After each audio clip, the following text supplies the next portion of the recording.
नसबंदी खुलवाने के लिए एप्पल हॉस्पिटल डॉक्टर में एप्पल हॉस्पिटल लेकर के आए थे इसको। और एप्पल हॉस्पिटल के डॉक्टरों ने 10 तारीख को सुबह बुलाया था और शाम को 6 बजे ऑपरेशन थिएटर में इनको एंटर करवाया था। उसके जस्ट 20 मिनट बाद में वो वहाँ से ना तो परिजनों को सूचना दी किसी भी तरीके की, वहाँ से डेड बॉडी को लेकर के, डेड बॉडी थी या CPR दे रहे थे हमें कुछ मालूम नहीं है, वहाँ से एम्बुलेंस खुद ने बुलाई। परिवारजनों को किसी ने कोई सूचना नहीं दी। वहाँ परिवारजन एप्पल हॉस्पिटल में पूछताछ कर रहे थे कि हमारा मरीज है कहाँ। वो मित्तल हॉस्पिटल में लेकर के आ गए। यहाँ आने के बाद में उन्होंने क्या ट्रीटमेंट दिया या डेड बॉडी लेकर के आए थे हमें कुछ मालूम नहीं है। उसके बाद जस्ट यहाँ हम लोग जब पहुँचे तो हमारे से किसी ने, हॉस्पिटल वालों ने किसी ने बात नहीं की, ना डॉक्टर ने हमारे से बातचीत की। और जैसे ही हमें मालूम लगा कि हमारी जो पुत्र वधू है वो डेड हो गई है, तो हमने डॉक्टर से पूछना चाहा। डॉक्टर ने बात करना भी उचित नहीं समझा, तो हमने 2 4 5 लोग जो मिलने वाले थे हमारे सीकर में उनको बुलाया कि हमारे साथ में ये घटना हो गई है। उसके बाद डॉक्टरों ने एक साजिश के तहत दूसरे रास्ते से, हॉस्पिटल के गुप्त रास्ते से डेड बॉडी को बाहर निकाल दिया और वहाँ रोड के ऊपर एम्बुलेंस के अंदर रख दिया। जब हमने डेड बॉडी सर्च करना चाही तो रात को 12 बजे के समथिंग हमारे को ये बात मालूम लगी कि डेड बॉडी बाहर एम्बुलेंस के अंदर रखी हुई है। जब उससे पहले डॉक्टर से पूछा तो डॉक्टर ने मना कर दिया, हमारे को मालूम नहीं है। हम ये पूछना चाहते हैं कि डॉक्टर डर क्यों रहे थे इस बात से, हमारी हर बात का जवाब क्यों नहीं दे रहे थे। जब पेशेंट चल करके आया था तो ऐसी कोई क्रिटिकल बीमारी भी नहीं थी। एक नसबंदी के ऑपरेशन को खुलवाने के लिए एक पेशेंट आया था, वो अपने आप में पेशेंट भी नहीं था। लेकिन इन सब चीजों को दरकिनार करते हुए ना तो हॉस्पिटल प्रशासन ने हमारे से बात की, और पुलिस प्रशासन की बात करूं तो अभी तक उन्होंने हमारी FIR लॉन्च नहीं की है।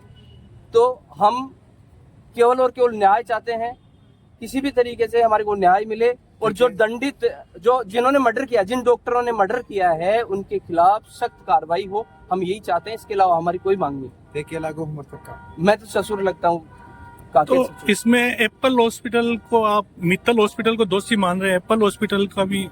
हाँ, एप्पल हॉस्पिटल जब हमने एडमिट वहाँ करवाया तो दोनों हॉस्पिटलों की साजिश तो थी, यहाँ आने की कहाँ जरूरत थी। जब आते तो रेफर लिखा जाता है। एक बार जहाँ तक मैं समझ पा रहा हूँ, फिर एक डॉक्टर जब दूसरे हॉस्पिटल में ले जाता है तो परिजनों से रेफर लिखवाता है। उसके बाद वहाँ दूसरे हॉस्पिटल में एडमिट करवाया जाता है, उसके बाद ट्रीटमेंट चालू होता है, स्थिति दिखाई देती है। तो ये सब चीजें हमारे साथ में नहीं हुई। उसके बाद ये डेड बॉडी को छुपाते फिर रहे थे। तो परिवार के जन वहाँ पे साथ में नहीं थे क्या? परिवारजन तो पीछे पक रहे थे, उनको सूचना ही नहीं दी किसी ने। ना तो एप्पल हॉस्पिटल वालों ने सूचना, किसी प्रकार की सूचना दी, ना मित्तल हॉस्पिटल वालों ने किसी प्रकार की सूचना दी। अब डेड बॉडी हॉस्पिटल में 12 फ्रीज के अंदर है। परिवार की कोई मांग, कोई बातचीत हो पाई है? परिवार प्रशासन से बात करके आए हैं, एडिशनल SP से। अभी उन्होंने FIR लॉन्च करने से क्लियर मना कर दिया है। और हम जब तक ये हमारी FIR दर्ज नहीं होगी तब तक हम पोस्टमार्टम नहीं करवाएंगे। और पोस्टमार्टम करवाने के बाद स्वतंत्र रूप से पोस्टमार्टम हो, उसके लिए स्वतंत्र टीम बने, बोर्ड बने और उस निष्पक्ष जांच करे। और जो दोषी है, जिसने मर्डर किया है, उसके खिलाफ कार्रवाई हो। और ऐसे डॉक्टरों को हमेशा के लिए बर्खास्त किया जाए, ऐसे इसी दुकानदारी को बंद किया जाए। डॉक्टर ने इस बात की जानकारी भी नहीं थी कि भाई ये स्थिति है, वो सीधा ही लेके उसको इस हॉस्पिटल में लेके आया। तब परिवार वालों को इस बात का पता चला कि भाई ये डॉक्टर इसको कहाँ लेके जा रहा है। पेपर वगैरह कुछ नहीं बनाया, परिवार वालों को कोई सूचना भी नहीं थी। परिवार वालों ने तो पीछे दौड़ के मित्तल हॉस्पिटल में लेके आए। मित्तल हॉस्पिटल लाने के बाद मैं मानता हूँ शायद वो पेशेंट तो शायद रास्ते में ही खत्म हो गई थी। तो उन्होंने देखा, यहाँ देखने के बाद में, क्योंकि इस हॉस्पिटल को भी लगा कि भाई गलती होगी, उनको लेना नहीं चाहिए था या जानकारी करके लेना चाहिए था कि स्थिति क्या है। तो एम्बुलेंस में रख के पीछे के गेट से उन्होंने रोड पे डेड बॉडी के को खड़ा कर दिया। हालांकि परिवार को विश्वास में लाना चाहिए, मैं ये मानता हूँ कि भाई ये स्थिति थी, ये स्थिति मेरे हॉस्पिटल में हुई, इस वजह से खत्म हुई लेडीज। लेकिन सारी जानकारी उन्होंने दी नहीं, क्योंकि वो सब लोग पीछा छुड़ाना चाहते हैं। उस वजह से परिवार वालों ने आक्रोश, कल रात से ये लोग यहाँ बैठे हैं, सारे लोग भी यहाँ बैठे हैं। मैं स्वयं भी इस बात के लिए आया हूँ, जैसे जिस व्यक्ति ने गलती की है, जिस हॉस्पिटल ने गलती की है, उसको पनिश मिलना चाहिए। और जिन धाराओं में, क्योंकि परिवार वालों का एकमात्र अब तक जो नजर आया है वो ये कह रहे हैं कि भाई पहले जिसकी गलती है उसका मुकदमा दर्ज हो, मुकदमा दर्ज होने के बाद में एक बोर्ड से पोस्टमार्टम तय हो, और पोस्टमार्टम तय होने के बाद में आगे क्या दंड मिल रहा है वो तो पोस्टमार्टम की रिपोर्ट के बाद तय होना है।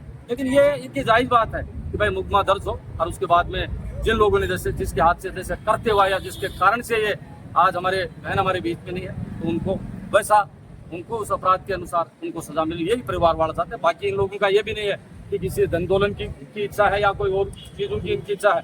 न्याय तो इनको मिलना चाहिए और न्याय की इस लड़ाई में हम तमाम लोग ढिंगस और सीकर के आसपास के तमाम लोग और स्वयं मैं भी सीकर का, जब भी कोई ऐसे आंदोलन हुआ करते हैं या तो जिस पे कोई ऐसी कोई परेशानी आ जाया करती है जिसकी कोई नहीं सुना करता, उसके लिए मैं सुनने के लिए कहा भी कहा करता हूँ, जहाँ भी जाता हूँ कि भाई कोर्ट के सामने आपका इस शादी बरकत के पेट के नीचे इसीलिए खड़ा रहता है कि किसी की कोई नहीं सुने, उसकी मैं सुनने के लिए तैयार हूँ और उसी न्याय की लड़ाई में मैं इन परिवार वालों के साथ इनको साथ देने के लिए आया हूँ और निश्चित ही इनको न्याय भी दिलाएंगे और बहन को न्याय मिले इस बात के लिए हम तमाम लोग इसे जो डीप फ्रीज में है उनकी डेड बॉडी रखी। हालांकि अपने हिंदू संस्कृति में ये तय होता है कि भाई जैसे ही व्यक्ति खत्म हो जाता है उसके बाद में अंतिम संस्कार उसका किया जाए, लेकिन किन कारणों से ये डेड बॉडी यहाँ रखी हुई है डीप फ्रीज में ये सब लोग जानते हैं। समय रहते हुए डॉक्टर और ये पुलिस वाले भी, क्योंकि पुलिस का भी मैंने देखा था थोड़ा सा रवैया अच्छा नहीं, क्योंकि देखो पीड़ित पक्ष का बहुत दुखी परिवार है। ऐसी एक लेडी जो छोटी उम्र की, यही यदि 17 साल की उम्र की होती तो परिवार वाले मानते हैं कि भाई